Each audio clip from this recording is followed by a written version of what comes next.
Respected principal और यहाँ उपस्थित स्टाफ के सभी सदस्य और सभी छात्रगण, सभी को मेरा सुप्रभात। आज का हमारा विषय रहेगा ड्रग्स, जिसके अंदर आज का बहुत सारा यूथ ड्रग्स के लपेटे में आ चुका है और उसके साथ क्या क्या ड्रग्स से हानियाँ हो रही है यूथ्स को, और इसके अंदर जाने के बाद इससे निकलना कितना मुश्किल है या फिर निकला ही नहीं जा सकता, इसके बारे में भी हम आज जानेंगे। आप अक्सर ऐसी कहानियाँ सुनते होंगे कि फला आदमी नशे की लत ने उसके पूरे परिवार को तहस नहस कर दिया। आपने कई लोगों का वो विज्ञापन भी जरूर देखा होगा जिसमें वो तंबाकू सेवन के खतरनाक परिणामों के बारे में चर्चा करते हैं। नशे की ये लत कितनी खतरनाक है, इसका अंदाज़ा आप इस बात से लगा सकते हैं कि कई बार लोग इसके अति सेवन से और इसके न मिलने पर आत्महत्या तक कर लेते हैं। राष्ट्रीय अपराध ब्यूरो यानी नेशनल क्राइम रिकॉर्ड ब्यूरो की रिपोर्ट के अनुसार नशे की लत के कारण साल 2021 में 10,000 से अधिक लोगों ने अपनी जीवन लीला समाप्त कर ली। इस बात को हम एक सच्ची घटना के रूप में समझ सकते हैं, जो आप ही जैसे एक बच्चे की घटना है। वह बच्चा म्यूजिक में बहुत ही माहिर था और उसके घर में लगभग सभी लोग म्यूजिक के ही उस्ताद थे। पढ़ने में भी वह बच्चा बहुत अच्छा था और म्यूजिक में इतना अच्छा होने के कारण स्कूल में भी उसकी पॉपुलैरिटी बहुत ज़्यादा थी। फिर उसने वो स्कूल छोड़ दिया। जब उसके क्लास के बच्चे कॉलेज तक पहुंच गए तो उस बच्चे का उन्हें कुछ भी पता नहीं था कि वो कहाँ गए।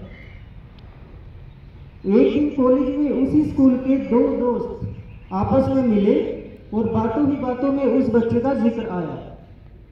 तो एक ने कहा कि वो बच्चा तो आज कहीं ऐसी जगह सेटल हो गया होगा या फिर किसी फिल्म इंडस्ट्री में चला गया होगा, क्योंकि म्यूजिक में इतना अच्छा था। इतना सुनते ही पहले दोस्त ने बताया कि क्या तुम्हें उसके बारे में कुछ नहीं पता? तो दूसरे ने बताया कि नहीं। तो पहले ने जवाब दिया कि वो अब जेल में है। तो पहले दोस्त को ये सुनकर आश्चर्य हुआ कि इतना टैलेंटेड, इतना क्रिएटिव बच्चा जेल में कैसे हो सकता है। तो इतना सुनकर उसने पूछा कि भी वो जेल में क्यों है।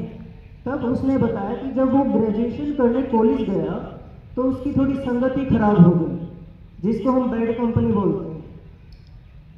थोड़े बहुत बैड कंपनी हर बच्चे की होती है, क्योंकि बच्चा बच्चा ही ना रहे ये भी अच्छा नहीं, लेकिन कुछ का दुर्भाग्य ऐसा हो जाता है कि कुछ ज़्यादा ही हो जाता है। तो उसके साथ कुछ ऐसा ही हुआ कि ज़्यादा हो गया। उस प्रोसेस में उसको ड्रग्स की लत लग गई।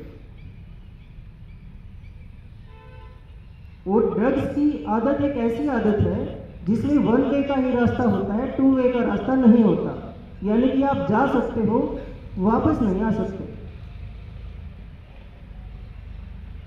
यानी कि अगर 1000 लोग जाते हैं तो एक आदमी वापस आ सकता है, बाकी लोग वापस नहीं आ सकते। क्योंकि बहुत सारे नशा मुक्ति केंद्रों में ऐसा देखा गया है कि हजारों लाखों लोग नशे से बाहर निकलने के लिए संघर्ष करते हैं, लेकिन असफल हो जाते हैं क्योंकि इसकी प्रोसेस बहुत ज़्यादा मुश्किल है। 1000 में से कोई एक आदमी बाहर आ सकता है।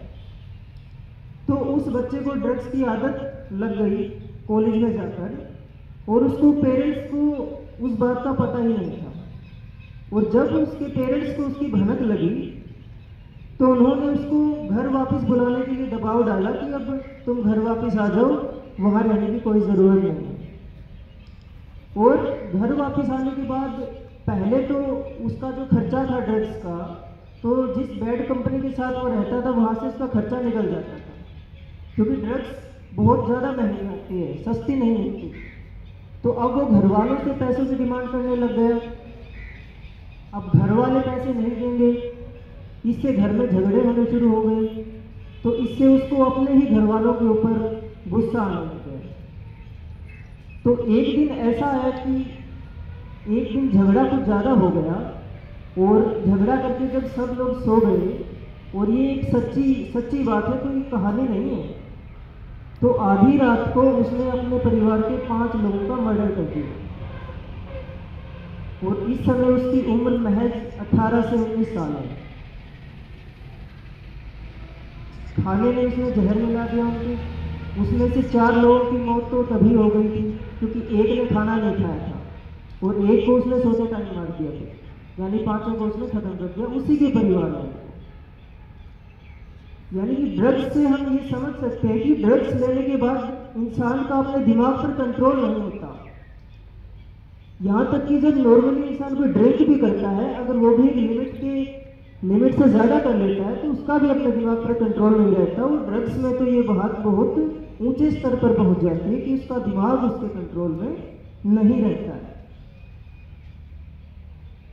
इससे हम समझ सकते हैं कि ड्रग्स की लत कितनी भयानक रूप ले सकती है। इसलिए मेरी आप सभी से रिक्वेस्ट है कि आप चाहे कुछ भी कर लेना, लेकिन ये मत करना, ड्रग्स का रास्ता मत अपना लेना, क्योंकि इन रास्तों पर जाने के बाद वापसी का कोई रास्ता नहीं होता। एक शायर ने लिखा है कि बस एक कदम गलत उठाता रहे शौक में, मंजिल तमाम उम्र मुझे ढूंढती रही। यानी कि एक कदम गलत उठा लिया शौक में और फिर सारी उम्र मंजिल उसको ढूंढती रही, ये पता नहीं कहाँ चला गया। बस एक गलती हुई थी, उस एक गलती ने कहीं का नहीं छोड़ा। जिंदगी तबाह हो जाती है, खुद की भी और परिवार की भी। ड्रग्स एक ऐसी आदत है, और उस रास्ते पर लोग जाते क्यों हैं, इसके बारे में विचार करते हैं तो डेवलपमेंटल साइकोलॉजी हमें ये बताती है कि बच्चों के ऊपर एक ऐसी एज आती है जिस एज में अभी आप हो तो आपके ऊपर एक पीयर ग्रुप प्रेशर बनता है। पीयर ग्रुप मतलब दोस्तों का। आप एक गैंग बना लेते हो 2-4 बच्चों की, और फिर आपको कुछ 5वां 6ठा नजर नहीं आता, आपको अपने परिवार वाले दुश्मन लगने लग जाते हैं। टीचर्स की बात आप एक उम्र के बाद समझना छोड़ देते हैं जब आप पीयर ग्रुप प्रेशर के शिकार हो जाते हैं तो। और उस पीयर ग्रुप प्रेशर में लगभग कोई एक बच्चा ऐसा मिल जाता है कि आपको ऐसी आदत की तरफ ले जाए और आप उसके साथ साथ चल सकते हो। तो सबसे पहले तो आपको इस बात का ध्यान रखना पड़ेगा कि आप अपने आप पर पीयर ग्रुप प्रेशर को हावी ना होने दें, क्योंकि आप सब अभी टीन एज में हैं और टीन एज में बहुत सारे शरीर में बदलाव होते हैं, हार्मोन चेंजेस होते हैं। तो इस उम्र में आपको वो चीज़ें अट्रैक्ट करती हैं जिसका आपके शरीर को और आपके दिमाग को नुकसान है।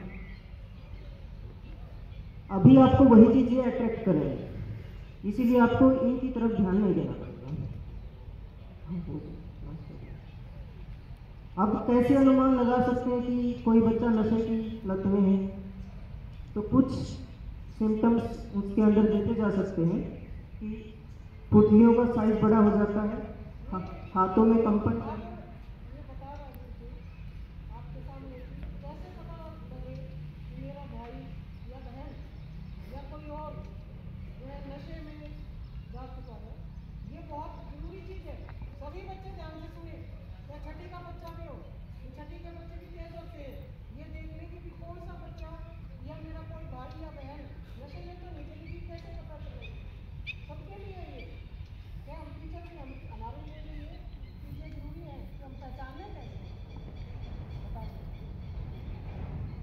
एक तो जो ड्रग्स का शिकार होता है उसकी पुतलियों का साइज थोड़ा बढ़ जाता है और हाथों में कंपन रहने लग जाती है सारा दिन। जब भी वो कोई चीज़ें उठाता है तो कंपन उसके हाथों में रहने लग जाती है, थकावट सी रहने लग जाती है, नींद ना आने की समस्या उसको हो जाती है, चिड़चिड़ापन सारा दिन रहने लगता है और समाज और परिवार से वो बच्चा कट सा जाता है, लगाव नहीं रखता उनके साथ। और घबराहट जैसे चक्कर आना, पसीना या फिर मुंह सूखना, ऐसे आदतें उसको हो सकती। और आजकल नशा फुटपाथों पर भी बिकने लगा है और महंगे की ज़रूरत नहीं है। कुछ लोग तो ऐसी चीज़ों का नशा कर लेते हैं जो हमारी सहूलियत के लिए बनाए जाते हैं, जैसे कि आयोडेक्स या फिर झंडूबाम वगैरह या वाइटनर जैसी चीज़ों का भी लोग नशा करने लग गए। और इसका कोई इलाज तो नहीं है, लेकिन कुछ इसके लिए डॉक्टर प्रयास कर रहे हैं कि पुराने मरीजों से उनकी मुलाकात करवाते हैं और निगरानी में डिटॉक्स करते हैं, एक्सपर्ट के साथ उनकी बातचीत करवाते हैं और ग्रुप डिस्कशन करवाते हैं। योगा, ध्यान और एक्सरसाइज और परिवार के साथ पसंद के काम करने की सलाह दी जाती है। इसका मतलब ये है कि इसका माइंड डाइवर्ट करने की कोशिश की जा रही है कि नशे से इसका माइंड डाइवर्ट हो जाए, लेकिन ये बहुत मुश्किल प्रक्रिया है। बस यही मैं बताना चाह रहा हूँ। और आपको कुछ अभी बुक्स दी जाएंगी बाद में, इसमें आप इसके बारे में डिटेल से पढ़ सकते हो। पूरी ड्रग्स के बारे में इसमें डिटेल्स दी गई है, तो आप सब इसको ज़रूर पढ़िएगा। धन्यवाद।